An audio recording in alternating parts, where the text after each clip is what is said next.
Welcome to State of the Nation Business, brought to you by Corion Capital, and joining us from Corion Capital is Simon Du Plooy. Simon, welcome back. It's good to speak to you again, and our timing's great. Mike, thank you so much for having me. It is great to be here. Yeah, because obviously in the past week, it's been all about the medium-term budget statement delivered by Finance Minister Enoch Godongwana. You have sent us a wonderful presentation where you're calling it From Chaos to Confidence, right? The budget turmoil sparked a debt upgrade. Tell us about that. Give us an overall picture before we drill in. Mike, I think it's quite remarkable that, 8 months ago, South Africa was not able to produce a budget on time like they normally were able to. And it took not one but two additional iterations before Parliament finally settled on a budget. And your listeners might recall the debacle around should that be increased or not. And yet now 6 months later, since the budget was adopted, S&P, one of the rating agencies, upgraded our debt to international investors. So that is quite a remarkable turnaround. Yeah, it shows the fact that our political principles, the parties, were forced to collaborate, were forced to really think about the budget rather than just passing whatever the ruling party decided. People got together, found out what certain problems were, and dealt with it, and the proof comes out in the medium-term statement, isn't it? It's definitely, that's part of the mix. I think it shows that there are more than one solution to a problem. The medium-term budget policy statement also shows that arguably the VAT increase might not even be necessary anymore. So that VAT increase might have been a big change that would, in the end, would have been unnecessary. And I think that shows also how important it is for parties to collaborate. But also, I think once we go into the detail here, it shows that a number of years of hard work behind the scenes is starting to pay off. So it's often just that one has to be a little bit patient and look through the noise to see what's really happening before, one makes a rush decision or panic on government finances. Now, you have laid out the proof in a couple of areas, starting off with Eskom. We kept the lights on. So I think that's one of the most obvious changes in the last 2 years. It's difficult to think that it was not 30 months ago when we were staring stage 8 load shedding in the face, where you hardly had power during the day. And that's the first remarkable turnaround. So we have had very limited load shedding over the last 18 months. And that was at the time, that was the prediction. It was said, yes, 2023 is going to be tough, but from 24 we're going to see improvement, and 2025 will be virtually without load shedding. And that is exactly what's transpired. Now, why that's important is it removes a lot of pressure from government finances. Whenever there's load shedding, you have to run gas turbines. That's incredibly expensive, and the diesel as well.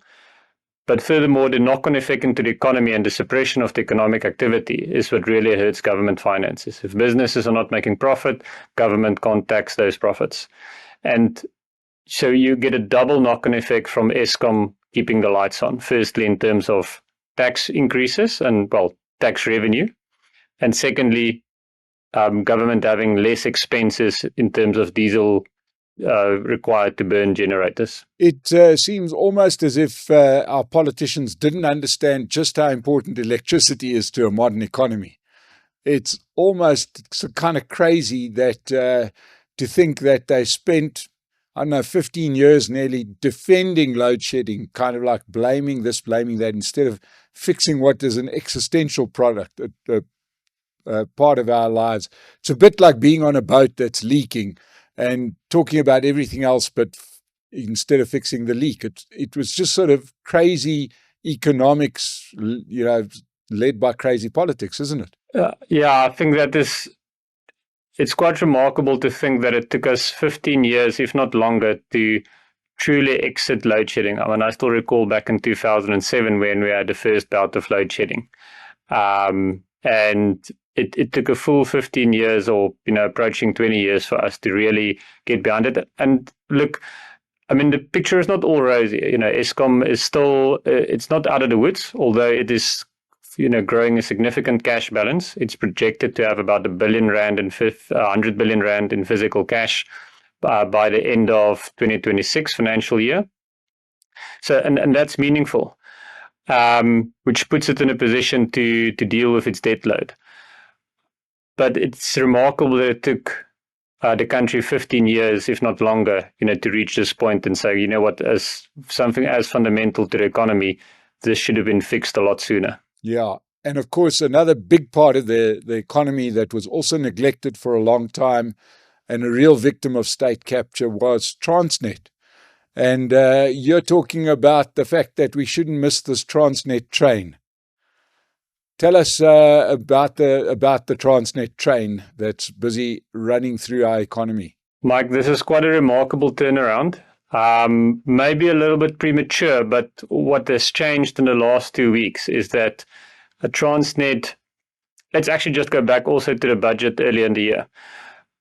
Because government couldn't agree a budget and because there was so much negotiation, Transnet was facing a real cash crunch. There was a real risk that it would run out of physical cash. Its bank account will be empty, meaning it will not be able to pay salaries. And I mean, any person can just imagine what will happen at a state-owned enterprise if your staff does not get paid on time. So that was a very real risk. And this was not 6 months ago. However, due to government, agreeing on the budget and National Treasury agreeing terms with Transnet, all of this happening behind the scenes, Transnet was first able to raise some private debt, raise debt in the private markets about 3 months ago. And that was quite encouraging. But that's not where they are supposed to raise debt. Your cheapest debt is in the public markets, where you come to market and people out, investors, institutional investors go into the auction and bid for the paper. And that usually gives you the lowest, gives the issuer the lowest yield. Now, the only reason they will go into a private placement, as the industry calls it, is that they have to negotiate terms. There has to be a negotiation behind closed doors in order to get at least an acceptable rate for the issuer. So 2 weeks ago, what changed is that Transnet came to the public markets for the first time in many years. So the first signal in that is that it's got confidence that it will have a successful auction. Now, it's a train wreck if you come to a public auction and you are unable to raise the debt that you were planning to do. That's called a failed auction, and that sends a very bad signal to the market. So firstly, whenever an issuer comes to market, they want to be certain that they will actually be able to get the capital. But secondly, this auction was a large auction. It's 5 billion rand that Transnet raised. Now, to put that into perspective, the big four banks, whenever they come to market, it's typically 2 to 3 billion that they do at a time. So that gives you an idea of the size of the auction. It's more than double our largest banks. And yet this auction was 8 times oversubscribed. The Transnet received bids totaling 42 billion rand. And those bids are firm commitments.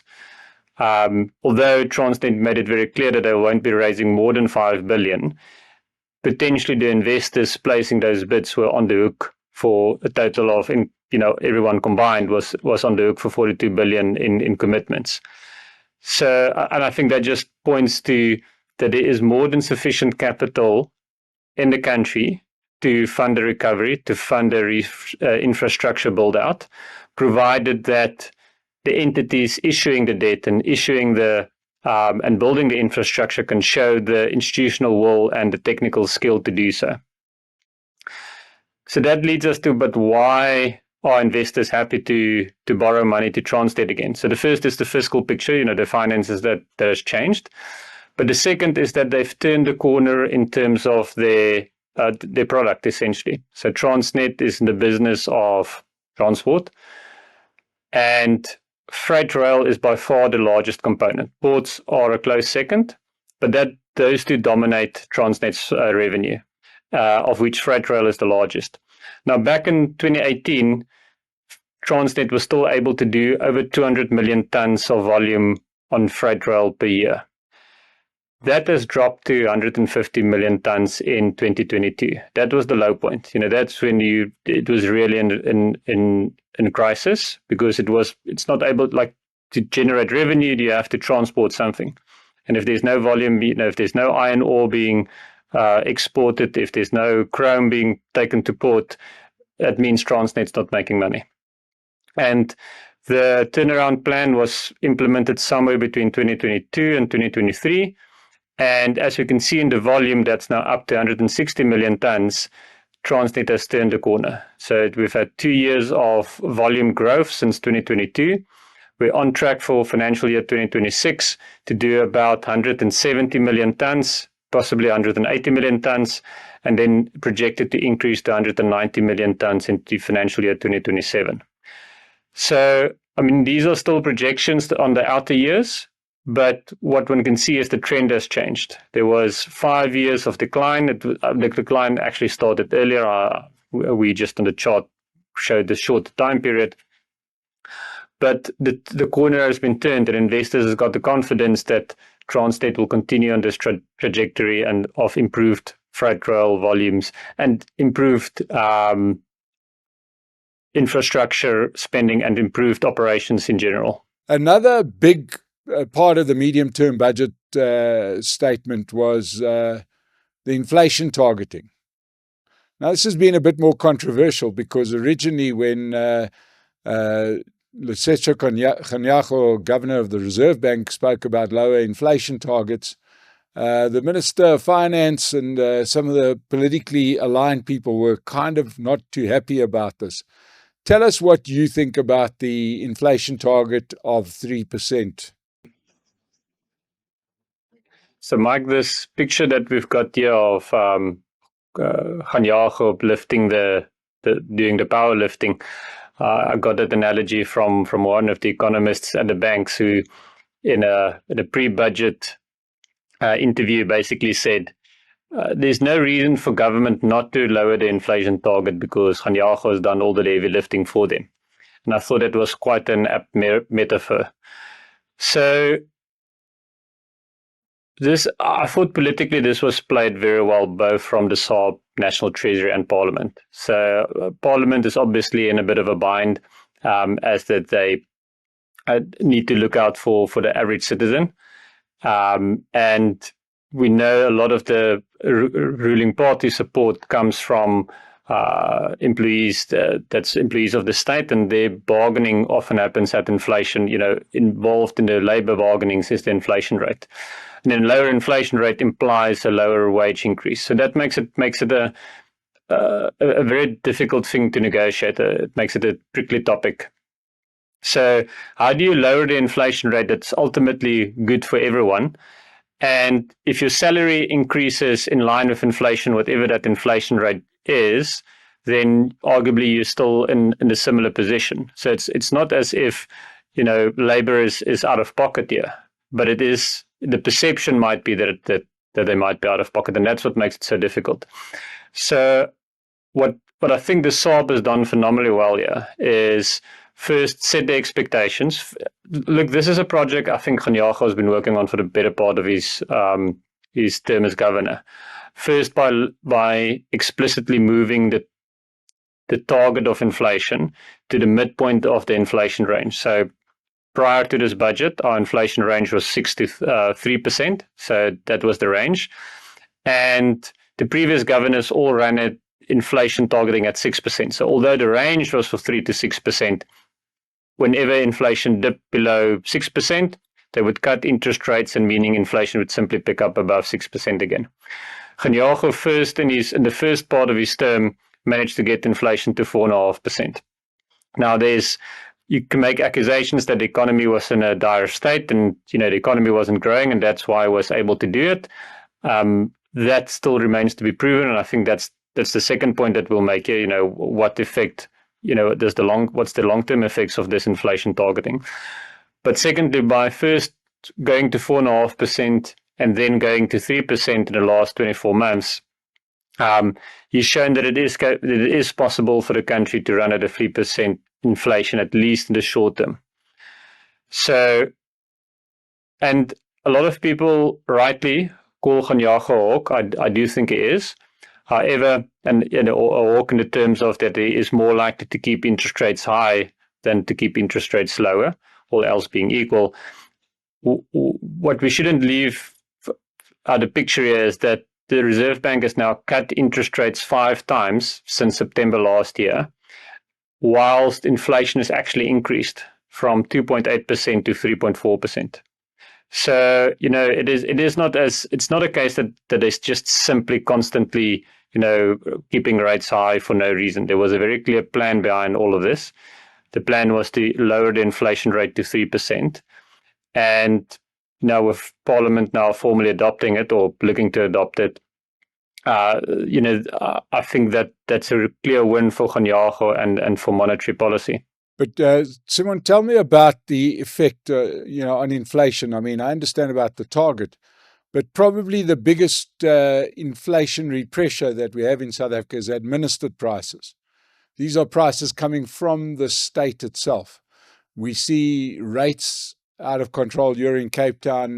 Municipal rates have gone up by a ridiculous amount. At least you're getting some services in Johannesburg or Gauteng. Rates have climbed, quite quickly with a drop in service, as well as a crazy increase in electricity costs and so on. Is it possible to hit that 3% target if you've got administered costs? That means these costs that we can do nothing about. Is it going to be possible to meet those targets if the state is out of control in terms of their own inflation? So that's the counter argument, Mike. So the administered pricing is by far the biggest driver of inflation, especially over the last 2-3 years. And as you rightly point out, those are not free market forces determining the price. That is government deciding what it is. In electricity specifically, that is as a direct result of poor management at Eskom in previous years. Having to run higher prices now to fund an infrastructure spend that should have happened 20 years ago. So I think that's a real concern. I think we've got a chart up as well of historic year-on-year inflation. And I would point out 2 things there is that there's been very few times South Africa was able to have an inflation rate year-on-year below 3%. And secondly, there was 2 very sharp spikes here where inflation went above 10%, and that was in 2001 and later in 2007. And both those spikes was accompanied by significant economic growth. So South Africa, being an arid country, sits with a very difficult problem. For us to move capital around, it's expensive. The fascinating thing I've learned in my time in public markets is how cheap it is to transport something on water and how expensive it is to transport something over land. And that explains partly why, for example, the United States is so capital rich, is because they've got a massive Mississippi River system on which they can basically transport anything. South Africa haven't got such a river system. We're beset with waterfalls, beautiful landscape, but ultimately very detrimental to capital formation and very detrimental to transporting something cheaply. So I think those are the primary concerns. Can government keep its costs low? Because that ultimately feeds into inflation. And then secondly, can we keep inflation low when growth really kicks in? If we are able to do a 4% growth rate again, what will the inflation rate be? Well, are we heading again to 10% inflation? So, but even that is complex, because if you sit with 4% real growth, that's 14% nominal growth if your inflation rate is very high. If your inflation rate's at 10%, that's still growth, and it is still growth ahead of inflation. And people will get richer in such an environment. The troubling thing is that the citizens that are not investing, the citizens that haven't got, at least a portion of their wealth in hard assets, they might get left behind. So I think that's the play-off that's what's happening behind here, is to what extent can we grow the economy without increasing the inflation rate? And I think it's right to be cautiously optimistic about that. And then, of course, another big part of our current architecture is our debt situation. Now, we have to get out of this debt hole. We've spoken about it many times on the channel. Just in general, South Africa pays about 400 billion rand a year in interest payments alone. What is the picture when it comes to our debt? Is it growing or is it under control? Mike, ultimately, I think that is why the budget was so well received and why there was a ratings upgrade. So our debt picture is not rosy by any stretch of the imagination. But I'll be quick to add there's very few countries globally that's got a rosy debt picture, if any.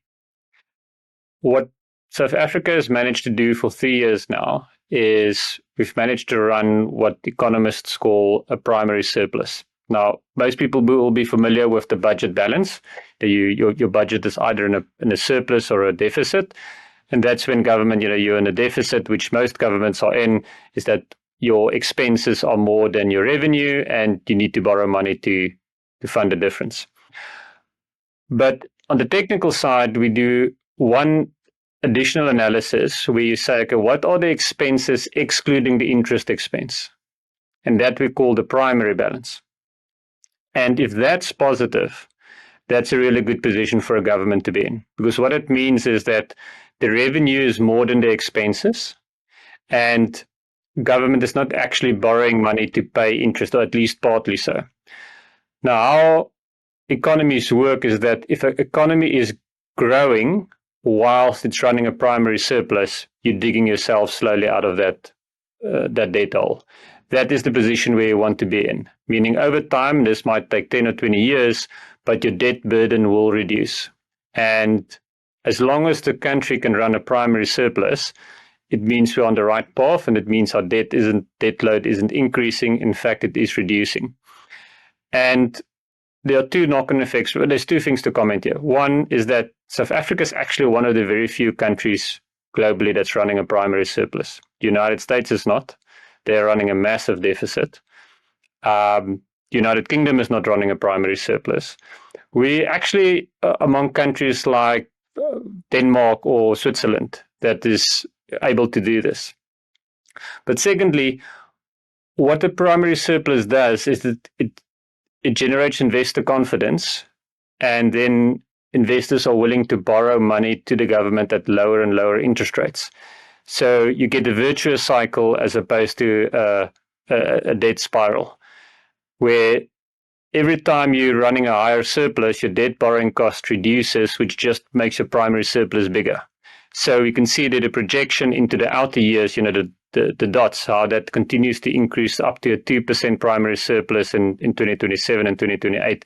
Because exactly of this is that the more you dig yourself out of the debt hole, the more investors gain confidence and the more they're willing to lend to you at a lower interest rate, which just improves the picture for the country.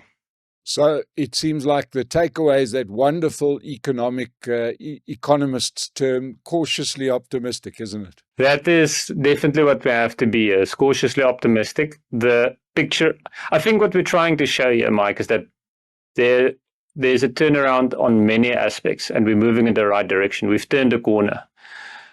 Why one has to be cautious is you never know what spanner might be thrown into the wheel, so to speak. And as long as we can keep on this trajectory, and as long as we can build on this, the country will be in a significantly better position over the next 5 years. And we just need to hope and pray that there is no unforeseen circumstances that that jeopardizes this position. And of course, we've placed ourselves really well for a growth, for a spike in our economic growth, which hopefully leads to greater employment and all sorts of good outcomes, isn't it, Simon? Correct. So all of this then ultimately, will lead to better economic growth as investors gain confidence. I think that's the puzzle piece that's missing. In order to finally conquer this mountain of debt that South Africa as a whole, and by implication its citizens sits with, is we ultimately need businesses to invest. Corporate South Africa sits on a significant amount of capital. This Transnet auction that was 8 times oversubscribed is testament to that. there is so much capital waiting to be deployed. Investors and businesses and corporates are waiting to see what they believe to be the right signal that that it would be wise to invest. And that's the missing piece of the puzzle is government creating that confidence, giving that assurance that capital will not be wasted, that it will not be in vain, and corporates and businesses having the confidence to actually invest and and take that risk and invest in the country. And if we get those last two pieces of the puzzle, it could be a very prosperous decade ahead of us. Well, let's hope that everybody does their bit. Let's hope that you're doing your bit in the South African economy. It's perhaps time to perhaps play a few shots. Perhaps this economy is growing. Time to invest. Maybe, get that side hustle going, because we could start seeing a bit of economic prosperity, which we last saw more than 15 years ago. Simon Du Plooy, thank you so much for your insights. To everybody that's watching us, go visit Corion's website, corion.co.za. You could perhaps, subscribe to their newsletter, get somebody else's views on the economy, and perhaps they are a great company to invest with. Simon Du Plooy, thank you so much for sharing your insights with us today. Thank you very much, Mike. And to everybody that watched this, please subscribe to the channel, and we'll keep this kind of information coming your way. Thank you, Simon, and thank you to everybody that joined us today.